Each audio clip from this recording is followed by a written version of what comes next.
आप आश्चर्य मानेंगे कि ऐसा कैसे हो सकता है। पीपा जी, सीता सहचरी जी द्वारिकाधीश के दर्शन करके दिव्य द्वारिकापुरी के, और जब सुना कि एक ऐसे अकिंचन महापुरुष हैं चीदर चिदरानी जी, जो रात दिन भजन में लगे रहते हैं और कोई संत आ जाए तो सेवा करते हैं और निरंतर भगवान के चिंतन में डूबे हुए प्रेम में, तो उन्होंने कहा कि भगवान के दर्शन का फल होगा कि चीदर चिदरानी जी के दर्शन करें।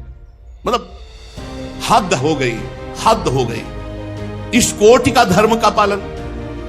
अब चीदर चिदरानी जी की मिट्टी की दीवार, मिट्टी की छत और एक खिड़की दरवाजा नहीं। क्यों? जब संत आते तो कुछ न कुछ बेच करके उनका स्वागत करते। जब पीपा जी सीता सहचरी पहुंची, बहुत आनंदित हुई चीदर चिदरानी। एक फटा सा कपड़ा चीदर जी पहने, अस्थिमात्र हुए रहे शरीरा, बहुत आनंदित हुए। सुना था ये राजा थे और ये रानी थी, सारे सुखों को त्याग कर टाट पहनकर भगवान के मार्ग में, और अभी दिव्य द्वारिकापुरी के दर्शन करके आ रहे। बहुत प्रसन्न, नाच पड़ा मन चीदर जी का। चिदरानी जी के पास गए और कहा, आज बहुत बड़े अतिथि आए हैं और भगवान बड़े कृपालु हैं, पर आज इनके स्वागत के लिए हमारे पास एक चना भी नहीं, कुछ नहीं। आज मुझे दुख हुआ, अभी तक तो दुख नहीं हुआ, आज दुख हुआ कि इतने बड़े अतिथि की मैं कुछ सेवा नहीं कर पाऊंगा। चिदरानी जी ने कहा, शोक करने की अभी गुंजाइश नहीं है, मेरे शरीर का एक वस्त्र ऐसा अभी बिक सकता है। तत्काल वस्त्र उतारा और कहा, बाजार में उसको बेचा, जो कुछ मिला उससे अन्न खरीद के लाए, और शायद है कि उस वस्त्र से एक ही पेट भरने का जैसा व्यवस्था बनी होगी, तो जो दाल चावल एक थाल में लेकर बाहर जो बैठक थी उसमें सीता सहचरी और पीपा जी विराजमान थे। चीदर जी मुस्कुराते हैं। भगवान वो हालत ही देख के समझ गए थे, राजा थे पहले, बहुत प्रवीण थे, समझ गए थे कि कितने महान हैं ऐसे अकिंचन महापुरुष। थोड़ा सा चावल और दाल। सीता सहचरी जी फौरन अंदर गई, ये कहाँ है, भक्तानी जी कहाँ है? तो देखा वो रसोई में ग्रीवा नीचे की हुई, भगवान के चिंतन में अश्रु प्रवाह कर रहे हैं। नाथ, आपने लाज रख ली, नहीं आज इतने बड़े भगत हमारे दरवाजे से भूखे चले जाते। सीता सहचरी जी गई, देखा वो दिगंबर शरीर में वस्त्र ही नहीं, एक था वो बेच लिए। तो उन्होंने कहा कि आप निर्वस्त्र बैठे हैं। वो तो हर समय भगवत चिंतन में डूबी हुई महापुरुष थी, तो उनका कौन सी आश्चर्य की बात है, पैदा भी तो निर्वस्त्र ही हुई थी। उनका ऐसा आप कैसे? तो उनका हमने तो सुना था आप द्वारिकाधीश के दर्शन करके आ रही, तो लालसा थी कि आते ही जब आप मिलेंगी तो आप भगवान द्वारिकाधीश की रूप माधुरी सुनाएंगी और हम उसमें डूबे। क्या इस नाशवान शरीर की चर्चा चला दी। सीता सहचरी जी को लगा कि आज दर्शन हुए मुझे, आज हमें महाभागवत के दर्शन हुए। अभी तक मुझे लग रहा था मैं बहुत त्यागी हूं, राजरानी पद त्याग कर, सारे भोगों को त्याग कर भगवान के लिए, लेकिन आज मुझे लगा कि मैं इनके सामने कुछ नहीं। अतिथि के लिए अपने शरीर को वस्त्र बेच दिया, अपना परम धर्म। इन महापुरुषों के चरित्रों से हमें देखते कि धर्म का स्वरूप क्या होता है। धर्म थोड़ी होता है, धर्म क्या स्वरूप होता है? श्री भगवान के लिए पूर्ण समर्पण, धर्म के लिए पूर्ण समर्पण। धर्मात्मा पुरुष निर्धन होने पर भी महान होता है, निर्धन होने पर भी वो धर्म के लिए शरीर निर्वाह का ही केवल लक्ष्य नहीं रखता, अगर प्राण की भी बाजी लगा दे तो धर्म के लिए समर्पित हो जाता है।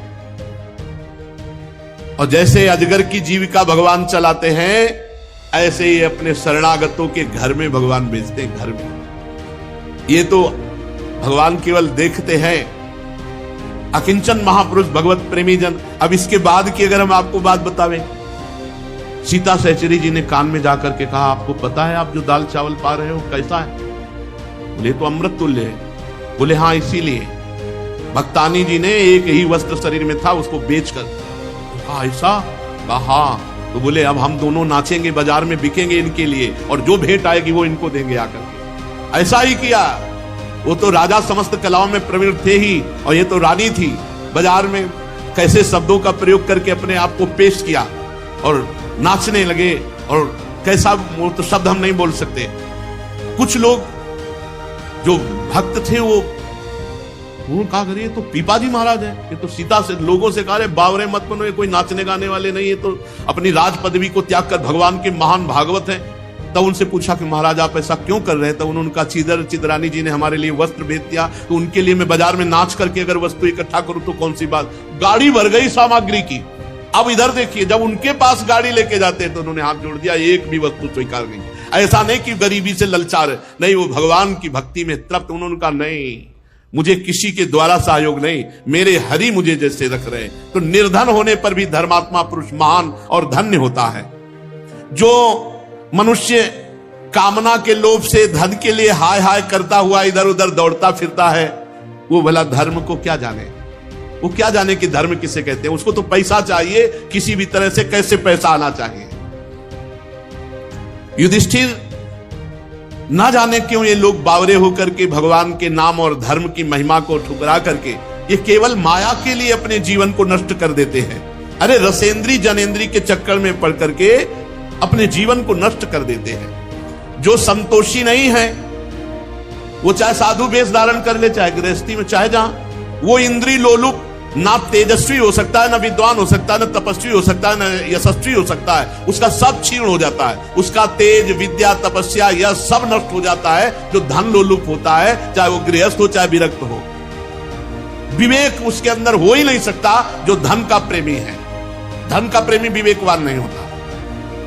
अरे भूख प्यास मिटाने के लिए भगवान सबकी व्यवस्था करते हैं, पूरे विश्व की करते हैं, वासनाओं की पूर्ति की नहीं करते। बड़े विचित्र विचित्र प्रश्न करता है। बोले भगवान सर्व सामर्थ्यशाली है, ये आप संतों ने कहा है, तो फिर हम सब दुखी क्यों हैं? तुम करो पापाचरण और भगवान सर्व सामर्थ्यशाली है, तो इस बात के लिए कि तुम मनमानी व्यभिचार करो, भगवान की आज्ञा का उल्लंघन करो और वो तुम्हें सुख देते चले जाएंगे। तो उन्होंने कानून बनाया है, अवश्यमेव भोक्तव्यम कृतम कर्म शुभाशुभम।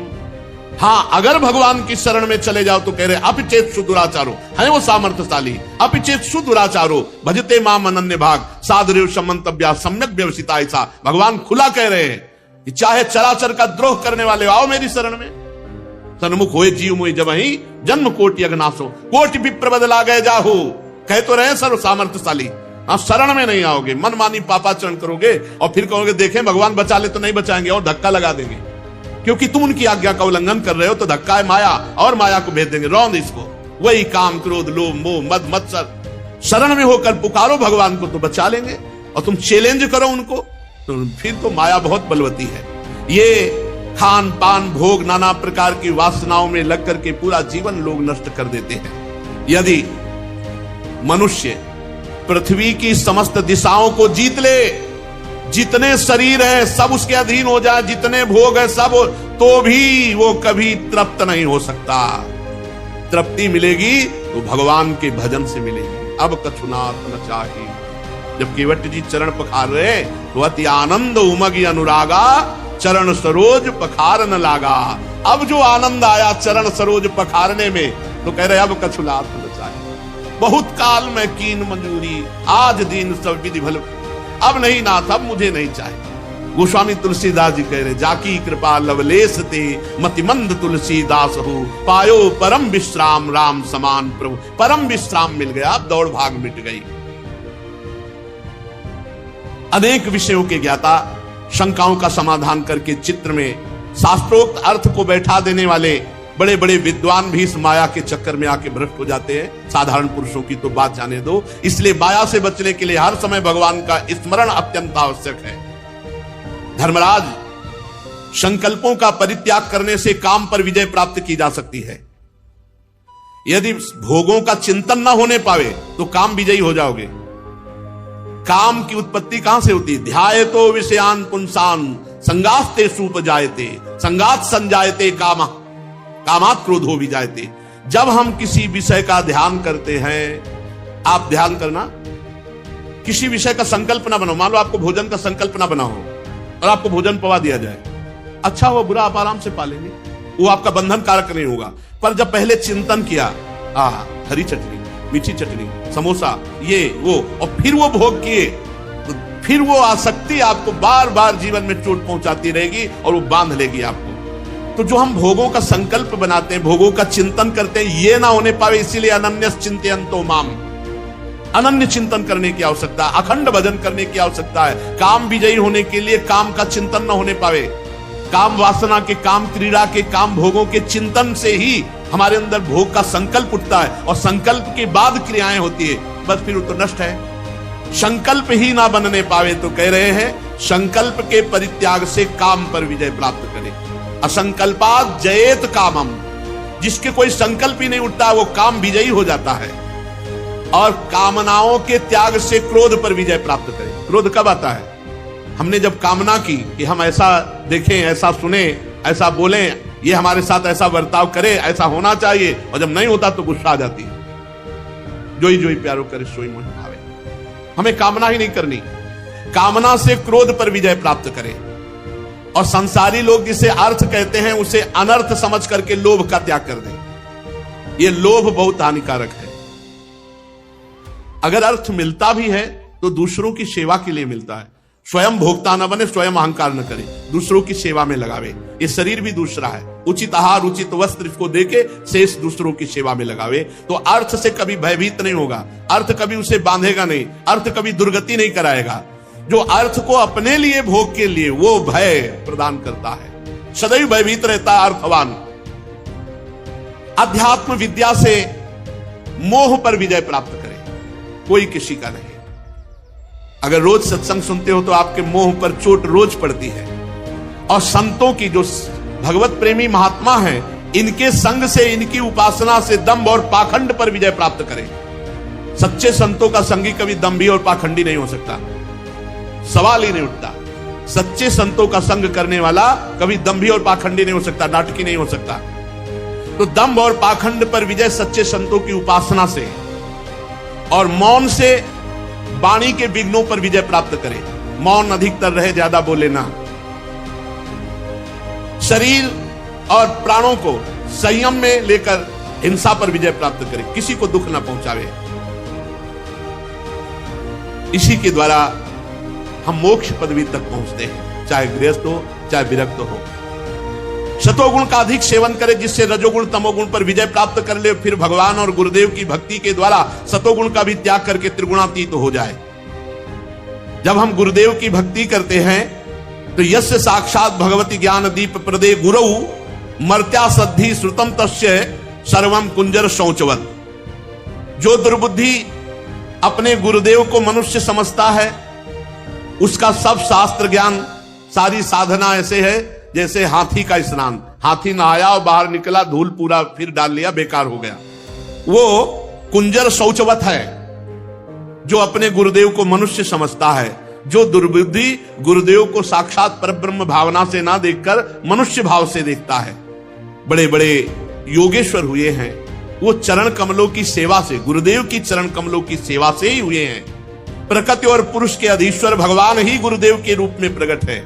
लोगों को भ्रम से मनुष्य भासते हैं, नहीं, वो श्री भगवान ही गुरु रूप से है। बंदो गुरुपद कंज कृपा सिंधु नर रूप हरि महामोहतम पुंज जासु बचन रवि कर निकर। कृपा सिंधु नर रूप हरि, स्वयं हरि। एस वही भगवान साक्षात प्रधान पुरुषेश्वर। प्रधान पुरुष भगवान साक्षात श्री हरि ही गुरुदेव के रूप में है। शास्त्रों में जितने नियम संबंधी आदेश हैं उन सब का तात्पर्य है कि काम क्रोध लोभ मोह मद मत्सर, इन 6 पर विजय प्राप्त की जाए। अगर इन 6 पर विजय प्राप्त नहीं किया तो कुछ नहीं मिला। सत्संग, स्वाध्याय, तपस्या, संयम, नियम, जितना परमार्थ है, चाहे जिस संप्रदाय का हो, सबका उद्देश्य है इन 6 विकारों पर विजय प्राप्त करना। काम क्रोध लोभ मोह मद मत्सर, सबका उद्देश्य है इन 6 को अधीन करना। 5 ज्ञान इंद्रिया, 1 मन, सबका उद्देश्य है इन 6 पर निर्विकार रहना।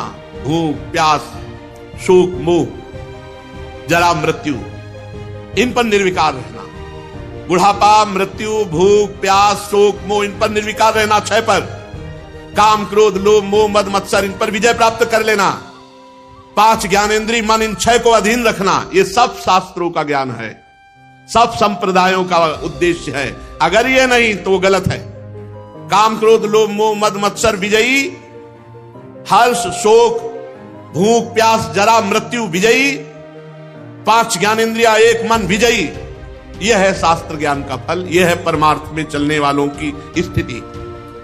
ऐसा यदि नहीं तो सब शास्त्र ज्ञान सब साधना बेकार चली गई। अगर इन छह पर विजय नहीं प्राप्त की, 5 ज्ञानेंद्रिया एक मन, इन 6 पर विजय प्राप्त, काम क्रोध लोभ मोह मद मत्सर, इन 6 पर विजय प्राप्त, हर्ष शोक भूख प्यास जरा मृत्यु, इन 6 पर विजय प्राप्त, तो समझना चाहिए पूरा जीवन केवल श्रम ही श्रम हुआ, कुछ हाथ नहीं लगा। जैसे खेती करने वाले को अन्न मिले तो उसकी मेहनत सफल हुई, ऐसे ही साधना करने वाला काम विजयी हो, क्रोध विजयी, इन 6 विकारों पर विजय प्राप्त करे तो उसकी साधना सफल हुई। पुरुष जब अपने मन पर विजय प्राप्त कर लेता है तो वो आसक्ति त्यागी सन्यासी हो जाता है। आसक्ति त्यागी, कहीं आसक्ति नहीं, ना अपने शरीर में ना किसी और शरीर में। यहां देखो अपने कितने कूड़ा करकट, इसीलिए शरण में रहो भगवान की। जो विरक्त है, जो वैरागी है, जो सन्यासी है, उसे चाहिए अपने लिए कुछ संग्रह ना करे, शरीर निर्वाह की चिंता ना करे, बिल्कुल भगवान के भरोसे छोड़ दे। भोजन मिले तो स्वल्प और परिमित करे, थोड़ा भोजन करे। युधिष्ठिर विरक्त को चाहिए कि भूमि शयन करे, जमीन पे आसन लगावे। गुरुदेव भगवान 20 वर्ष 25 वर्ष से देख रहे वही रहनी में कोई अंतर नहीं, शरीर स्वस्थ हो या अस्वस्थ, जमीन पे वही चटाई और एक वस्त्र बिछा उसी पे, वैसे भूमि शयन। तो भूमि शयन बड़ा लाभ है, भूमि शयन ही करना चाहिए, विरक्त को भूमि शयन ही करना चाहिए।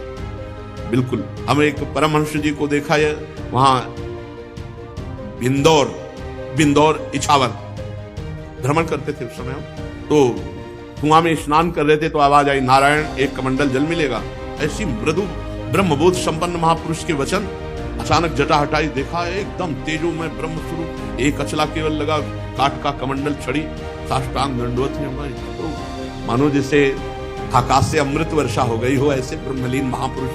एकदम घबरा गए हम उनके रूप को देखकर। कमंडल में जल दिया, हमका महाराज आप कहाँ जा रहे हैं? बोले सोच स्नान करने जा रहे हैं, क्योंकि आज रात्रि तो कहीं ना कहीं रुकना पड़ेगा। यहाँ रुक सकते हैं, हमका महाराज या वो भाग गया। बोले आप यहाँ के मानते हैं? हमका नहीं, हम भी भ्रमण कर रहे हैं, यहाँ आज रुके हुए। तो बोले हम स्नान करके आ रहे हैं। तखत में बढ़िया गद्दा बिछवा के, तो जो ही आए सो हंस देव, हम ऐसे आसन पर नहीं बैठते जिससे उतरना पड़े, हम सदैव ऐसे आसन पर बैठते जहां से कोई हटा ना सके। और एक टाट बोरा पड़ा था, ऐसे बोरा बिछाया, उसी बोरे पे शयन। रात में देखा कि थोड़ी देर लेटे बस पद्मासन में बैठ गए, पूरी रात पद्मासन। तो रात में तो बात नहीं कर सकते थे।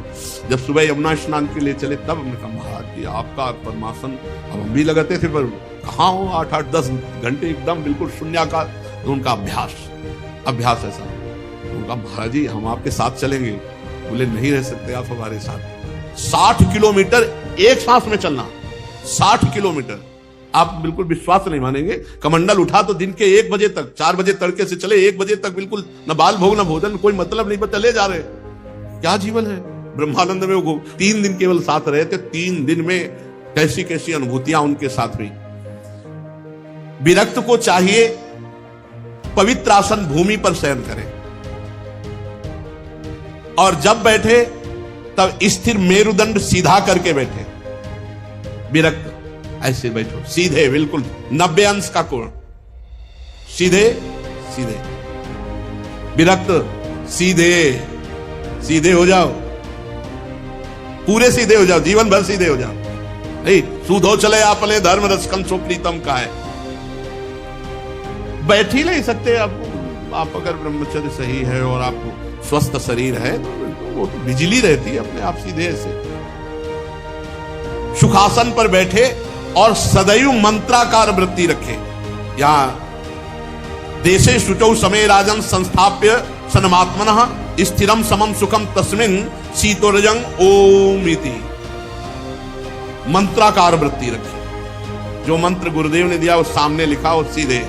कितना आनंद सुनने में कितना आनंद। आपको तो बोलना नहीं पड़ता, शांत बैठे मंत्राकार वृत्ति, सीधे सुन। कितना बढ़िया आनंद की घंटा 1.5 घंटा तो बिल्कुल हिलने की जरूरत नहीं, 1.5 घंटे तो आराम से बिना हिले बैठा जा सकता है, शांत मंत्राकार वृत्ति करते हुए। और संकल्प विकल्प बनने ना पावे, कोई भी संकल्प विकल्प अंदर ना बनने, इसके बाद यहां जाना, ये करना है, कुछ नहीं, शांत मंत्र में केवल वृत्ति लगाओ। मंत्र पे वृत्ति लगाने के लिए नासाग्र दृष्टि रखो। नासाग्र दृष्टि समझते हैं? यहां दोनों दृष्टि करो ऐसे ऐसे, और वही मंत्र लिखो, बार बार सामने खुले में मंत्र लिख रहे हैं, चल रहा है मंत्र, नासाग्र दृष्टि। अगर ब्रह्मचारी नहीं तो खोपड़ी दर्द करने लगेगी, देखना यहां, फिर ये सब दर्द करने लगेगा, थोड़ी देर में लगेगा वो। ब्रह्मचर्य इसीलिए मेन नींव है इस अध्यात्म की। नासाग्र का अग्रभाग, ये बहुत एकाग्रता, बहुत जोर की एकाग्रता होती है। आप ऐसे करो, आधा घंटा ऐसे बैठो, शांति से बैठो, आधा घंटा रोज करो नासाग्र दृष्टि। अगर नासाग्र दृष्टि न कर पाओ तो एक दृष्टि करो, कोई एक बिंदु लगा लो दीवार में, एक बिंदु कोई जो आराम से आप दृष्टि ऐसे सहज में बस ऐसे खुला रखो। अगर आंसू आने लगे 1 सेकंड मूंद लिया, फिर खोल लिया। आप देखो बहुत लाभ मिलेगा आपको। जिधर दृष्टि लगा और प्रपंच चिंतन लगा तो प्रपंच ही होने लगेगा, और नाम में चिंतन लगा तो नाम चल पड़ेगा, मंत्र में चले। ये पावर है एकाग्रता, इसे त्राटक क्रिया कहते हैं, त्राटक क्रिया। किसी एक बिंदु पर दृष्टि लगा, देखो बहुत आनंद आता है। आनंद वाले मार्ग पे चलोगे तभी तो आनंद मिलेगा। अगर आप पद्मासन, सिद्धासन इन पे नहीं बैठ सकते तो सुखासन में बैठो, इस पे नहीं बैठ सकते हो, ये दीवार में लग करके बैठना, बड़ा बूढ़ा रोगी भोगी उनकी तो चलेगी, योगी की नहीं चलेगी। हाँ बीमार हो तो बात अलग है कि अब चलो किसी सहारे बैठे हैं, कोई बात नहीं। दीवार में लग के बैठना ये तो हमें तो बिल्कुल पसंद नहीं, और बैठना भी नहीं चाहिए। वीर हो करके, बहादुर हो करके कायरों वाले मार्ग में नहीं चला जाता। अरे शरीर ही देखो, इस ढांचे को बचपन से मोड़ते हैं तो ऐसे ऐसे लोग देखने को मिले, ये कहीं से भी मोड़ सकते हैं। अभ्यास किया ना, तो हम तो मुड़ने के लिए नहीं कहते, सीधे रहने के लिए कहते। सीधे बैठो ऐसे, नासाग्र दृष्टि या एकाग्रता आज से करके देखना। 5 मिनट से शुरू करो, कहीं एक बिंदु में दृष्टि लगा के।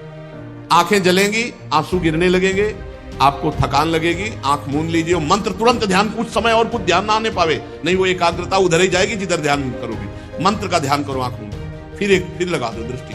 ये त्राटक क्रिया कहते हैं, इसमें बहुत बड़ी सामर्थ्य है। जिधर मंत्र में लगा दो, ये भजन की तन्मयता के लिए जरूरी है। फिर कह रहे हैं उपासक को शरीर स्वस्थ और भजन की उत्साह वृत्ति के लिए प्राणायाम जरूरी है, जरूरी है।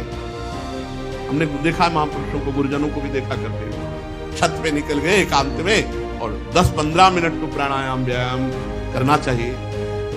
प्राणायाम के लिए 15-20 मिनट समय तो निकाल ही लो। एक होता है पूरक, कुंभक, रेचक, ऋतु के अनुसार होता है। जैसे सर्दी का समय है तो हम दाहिने से शुरू करेंगे, गर्मी का समय तो बाएं से शुरू, बायां चंद्र स्वर होता है, शीतल होता है। गर्मी का समय है, बरसात का समय तो बाएं से शुरू करेंगे, और सर्दी का समय तो दाहिने। अब जैसे बाएं को बंद किया और दाहिने से शुरू किया, तो दाहिने से 10 मंत्र घसीटो, फिर इसको रोक लिया, अब कम से कम 20 मंत्र बीच में रोक, फिर छोड़ा 10 मंत्र। इसे पूरक, कुंभक, रेचक कहते हैं। और ये प्राणायाम बहुत ही आपके लीवर, फेफड़े सबके लिए, क्योंकि इसमें खींचा गया और फिर डबल रोका गया, फिर तो जितनी अंदर की गंदगी वो बहुत से ऐसे अंग हैं हमारे जिन पर क्रिया नहीं हो पाती, तो प्राणवायु उनको पवित्र करती, उनको पावर। दवा कोई वर्जिश से बेहतर नहीं, नुक्सा है कम खर्च बाला नसेन, शक्ति बढ़े फुर्तीला है, चोट न अधिक पिराए, अन्न पचे चंगा रहे, कसरत सदा सहाय।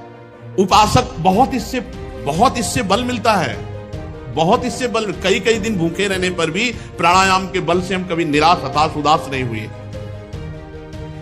जब काम से व्याकुल होता है, चित्त इधर उधर भटकता है, देखो यतो निश्चरति मना काम हतम भ्रमत, पूरा उपाय बता रहे हैं अगर पकड़ पाओ।